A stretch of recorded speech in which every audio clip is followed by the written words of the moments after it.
Madame, monsieur, bonjour. Aujourd'hui, je vous fais part des résultats de mon test ADN. J'ai été hyper surprise, du style genre, what? Alors, j'ai fait un test ADN parce que, tu vois, moi je suis adoptée. Donc, je n'ai aucune idée, globalement, de mes origines. Et je me suis dit, vu que c'était la tendance à un moment donné, qu'on en parlait partout, que j'aimerais bien savoir d'où je viens. Et je me suis dit que ça serait intéressant, au moins, d'avoir une petite partie de l'histoire de mes origines et de mes ancêtres. Donc pour ça, j'ai décidé de me lancer dans l'aventure du test ADN. Alors oui, j'ai donné mon ADN à une entreprise que je ne connais pas. Ça, c'est la partie qui m'a le plus dérangée. Mais on n'a rien sans rien. Ok? Donc aujourd'hui, j'ai envie de vous montrer les résultats et j'ai été hyper surprise. Genre, excusez-moi. Toi aussi t'es surprise. Moi j'ai été grave surprise. Ah, tu te couches là comme ça au calme. Ok, il manque plus que le deuxième là et j'aurais l'impression d'être le ministre des chats. Bref, j'ai été hyper surprise. Du style genre, what? Ouais, ça c'était ma tête quand j'ai vu les résultats. Donc, ce qu'il faut savoir, c'est que moi j'ai fait celui, donc le MyHeritage, et la problématique que j'ai rencontrée, c'est que très clairement, sur les données africaines, il manque beaucoup de données. Donc, les résultats ne sont pas hyper précis pour la partie Afrique. J'ai vu sur certaines autres vidéos qu'il y avait des youtubeuses qui avaient fait un test qui s'appelle My Ancestors ou Ancestry, je le mettrai par là. Donc je me tâte limite à faire celui-là aussi qui t'a donné mon ADN YOLO, tu vois. Mais parce que en fait celui-ci est plus utilisé en Europe ou aux États-Unis ou en Asie, etc. Ce qui fait que les résultats sont plus fiables qu'en Afrique. En Afrique, on le verra dans mes résultats, il y a une grosse partie qui regroupe l'Afrique de l'Ouest, mais sans le détail. Et en vrai, moi, c'est le détail qui m'intéresse. Genre, j'ai été adoptée, je sais pas, tu vois, je veux savoir quel pays, tu vois. Et non, on me donne une région du monde. Frère, je sais que je viens de là-bas, tu vois, mais d'où? D'où? Quelle est l'ethnie même? Même si, en ayant été adoptée et en ayant fait mes recherches, tu vois, j'ai contacté la pouponnière dans laquelle j'ai été adoptée par mes parents et qui m'a fait part d'une lettre que m'avait laissée ma mère biologique, donc j'ai son nom de famille, ce qui m'a permis de me concentrer un peu sur la lignée. Excusez-moi, je sais où je suis née, je sais où j'ai été adoptée, mais je ne connais pas mes origines, ce qui m'énerve grandement. Mais ça, c'est un sujet que je garderai pour une prochaine vidéo. Donc j'ai fait mes recherches de mon côté avec ma mère, mon père, et on a réussi à remonter un petit peu la piste, mais la piste s'arrête de façon assez nette et ça m'a un peu attristée. Moi, en tant que personne adoptée, j'aimerais savoir à qui je ressemble. J'aimerais savoir, ne serait-ce que, est-ce que j'ai des frères, des sœurs, des demi-frères, des demi-sœurs, des cousins, des... Bref, tu vois, enfin, ce genre de questions. Et j'avoue que, moi, ça m'a toujours rendue triste, même si je suis hyper heureuse, hein, c'est pas du tout le sujet, d'accord? Mais avoir un trou comme ça dans son passé, dans son héritage, c'est un vide que tu essayes de combler. Je parle pour moi. Et tu essayes de retrouver pour savoir déjà pourquoi. Et le deuxième truc, c'est aussi d'un point de vue santé. Parce que ça, on n'en parle pas assez. Mais en vrai, moi, ça fait des années que je me tape des galères de santé qui sont de plus en plus importantes. Tu vois, ma main montée, voilà, là, on en est là, tu vois, depuis ma naissance. Donc la pente est quand même, hey. Et j'aimerais bien savoir pourquoi et d'où ça vient, ok? Et donc, du coup, je me suis dit que l'un des pas à faire, c'était de faire un test ADN. Déjà, je me suis premièrement dit que potentiellement, j'allais pouvoir retrouver quelqu'un. Spoiler alerte, j'ai retrouvé personne. Mais écoute, dans un premier temps, c'était ça ma démarche. C'était, ok, peut-être que je peux retrouver des membres de ma famille biologique, que ce soit même dans la famille un peu éloignée, ou en tout cas savoir les origines et en apprendre un peu plus sur mes ancêtres. Donc maintenant qu'on a le pourquoi, on va passer au comment.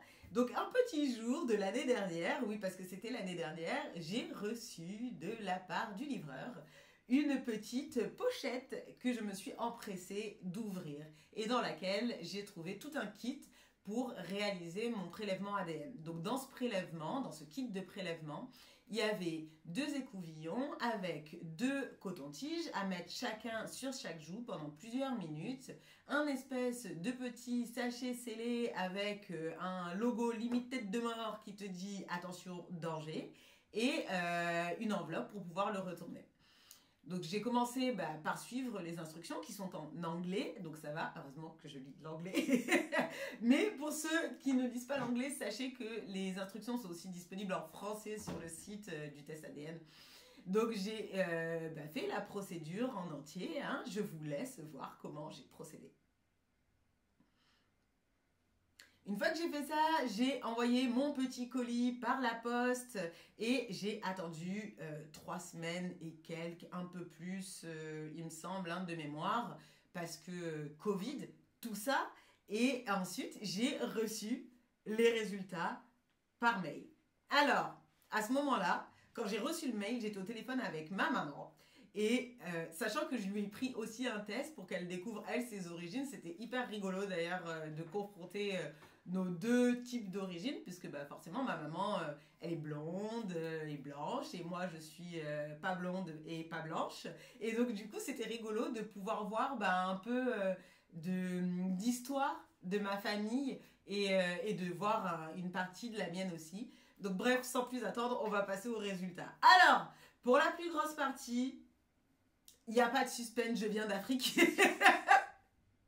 Jusque-là, tu vois, il n'y a pas trop de doute sur la question. Mais par contre, c'est les champs suivants qui m'ont vraiment, comment dire, perturbé. Vous n'êtes pas prêts?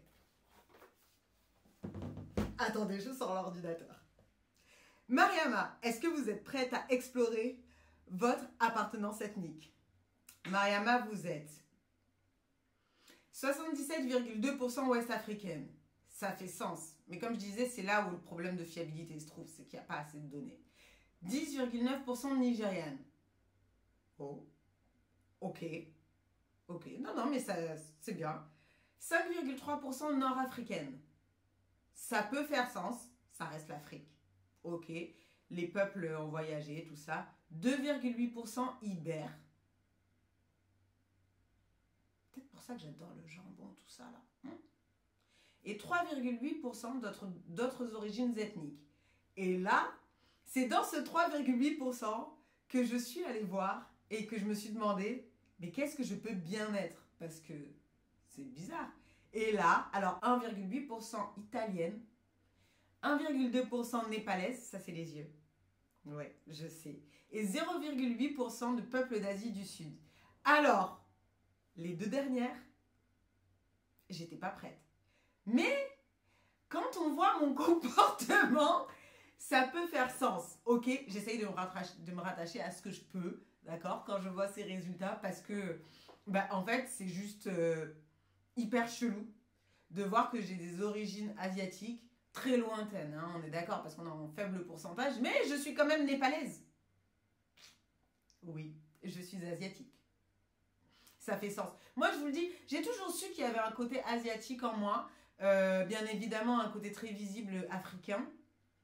Quant au côté ibère et italien, je ne suis pas si surprise non plus.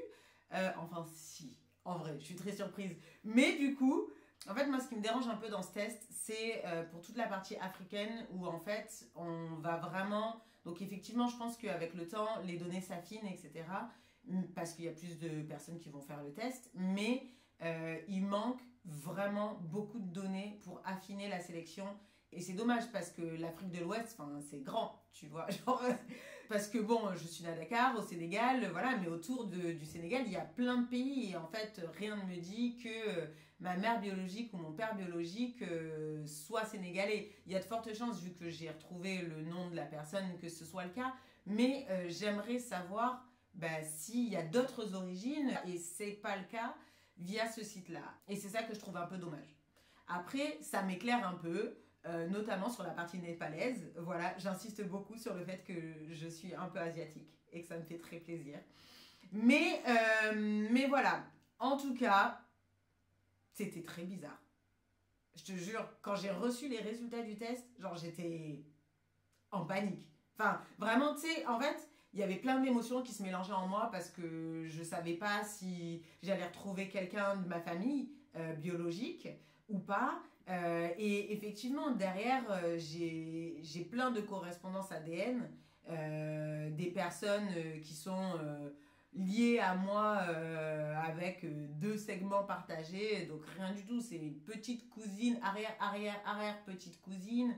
Enfin, c'est hyper chelou en fait de voir qu'il y a des personnes qui me sont reliées comme ça, que je ne connais pas, bien évidemment, mais qui ne sont, comment dire, qui sont des descendants très lointains, et qu'au final, moi, dans ma quête d'identité, ça ne m'apporte pas grand-chose, parce qu'en fait, on n'est pas réellement reliés, tu vois, c'est si lointain. Partager un segment d'ADN qui fait 0,1%, c'est rien du tout, tu vois. Bref, donc du coup, voilà. Je sais pas si toi, tu as déjà fait un test ADN, mais en tout cas, je trouve ça assez rigolo. Effectivement, comme moi, j'ai pu le constater, bah, la fiabilité, elle n'est pas à 100%, et je trouve ça vraiment dommage.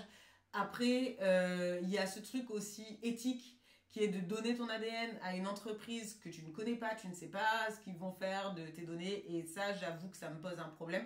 Je l'ai fait quand même, mais voilà, après, j'ai pas forcément envie de rentrer dans une polémique sur le bien fondé d'utiliser des tests ADN, etc., et de les envoyer tu sais pas où. Mais voilà, moi, pour mon histoire, j'avais besoin de faire ça pour avancer.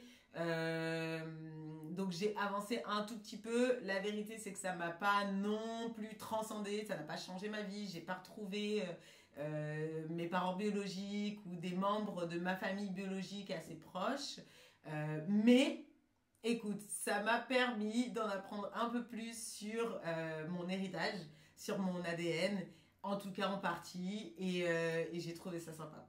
Voilà, bah écoute, je te laisse, à bientôt, et puis bonne journée, hein, voilà, salut. Faut que j'arrête de faire des mouvements comme ça. Oh, un jour je vais rester keblo.